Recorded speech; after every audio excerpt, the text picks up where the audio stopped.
Republican Party has never really given a shit about anybody. They don't care. They don't give a shit. They never have. Since 1980, in the arrival of Ronald Reagan, the Republicans have been hell-bent on making themselves rich, making their donors rich, and screwing everyone else. This was never a secret. I've known it. I've known it since I was a kid. The policies that they want to put in place have always been about two ideas. They're not good ideas, but they're the only ideas the Republican Party has had since 1980. Tax cuts for rich people and corporations and businesses, and deregulating anything that would stop the profit margin. We've known this for decades. We kept trying to tell people. Ice Cube has a song called A Bird in a Hand off of his album Death Certificate. It is possibly, not possibly, it is probably one of my favorite Ice Cube songs. It's not that long. It's quite short. But it literally gives you the mentality and mindset of people in marginalized communities. Constantly. Black folks are too broke to be Republicans. We are. And when this level of cruelty was done to people who do not look like you, no one batted an eye. Cruelty is the point. Every ism you can think of is mixed up in it. Pain points. But the pain wasn't being felt, or it was being felt, but the most visible representation of that hurt was in marginalized communities. We were the canaries in the coal mine. We were the guinea pigs. And not only did we find out that people outside of our communities didn't care, they were okay with it. They were okay with it. People believed the idea that women were having a bunch of kids to get more welfare because the face of that was a black face. People believed that crime was being ran rampant all throughout the inner city because the faces of it were black and brown. People believed that there were groomers and pedophiles all over the place because they put a gay face or a trans face to it. And while all of this is going on, while every wedge issue that the Republican Party threw out, because they have no good ideas, and the only two ideas they've ever had is tax cuts and deregulation, which doesn't play well in the quote-unquote heartland, doesn't play well in those real America places where the flag is waving and there's wheat and there's a little toy-head white boy, a little white kid running around. They knew it doesn't play well.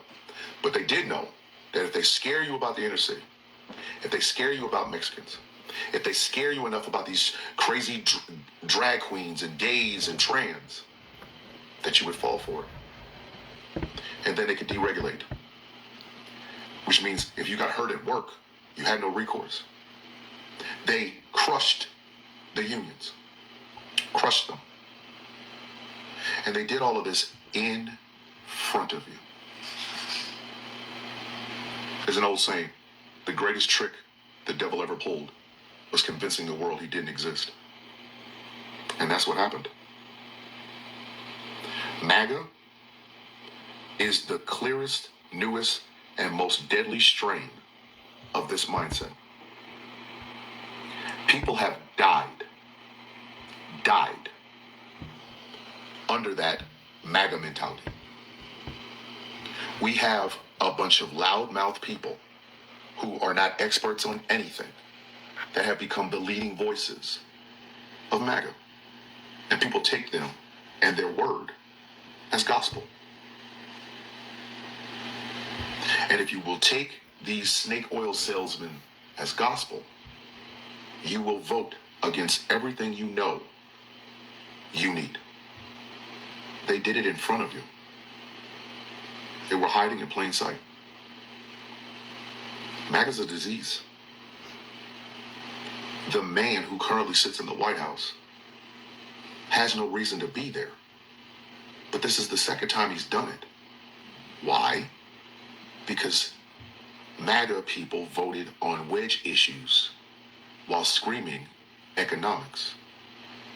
And they put their faith and their trust and their belief in a party that has never given a shit about them. It's the Lee Atwater speech. They made it so abstract that you're now voting against things that help you. And it's killing you. There is no reaching these people anymore. None. They have wholly bought into the lies. Drank the Kool-Aid, as it were. They now believe this bullshit is true. And it will take decades for us to clean it up, if we ever do. Our media is not telling us any of this because they want to stay next to the powerful who have horrible ideas, but it gives them access. So they're looking at their bottom line too. They have sold out. News media, print media have now become MAGA acolytes.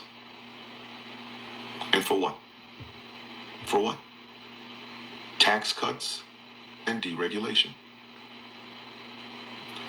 Donald Trump, Mike Johnson, and the Republican Party is about to unleash a $4.5 trillion tax cut.